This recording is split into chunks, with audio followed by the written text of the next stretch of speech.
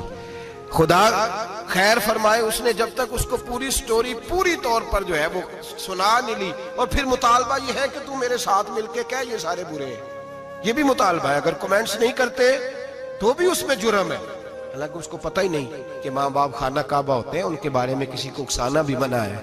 اب بیوی کے لیے حکم کیا دیا میرے نبی پاک نے, میرے رسول پاک علیہ السلام نے فرمایا بیوی کا حق ہے کہ جب خاوند گھر آئے تو بیوی اسے ہنستی ہوئی ملے, اسے اپنے اوپر جبر کرے, کچھ دیر کے لیے حوصلہ پیدا کرے, وقت کا انتظار کرے, موقع دیکھے, خیال کرے. ایسے ہی فوری طور پر اپنی جو ہے وہ تکلیفیں اور آزمائشیں اٹھا کے نہ رکھ دے, خیال کرے, ورنہ گھر ٹوٹ جائے گا. شدت کے ساتھ عورت بات کرے گی, اسی شدت کے ساتھ مرد کرے گا. 2 منٹ لگیں گے تو تعلق ہے وہ چکنا چور ہو جائے گا. تو تیسری بات یہ کہ اپنی پریشانیاں جو گھر سے متعلقہ نہیں ہیں ان کو ذرا ایک کونے پہ رکھنے کی کوشش کریں, گھر ٹوٹنے سے بچے گا.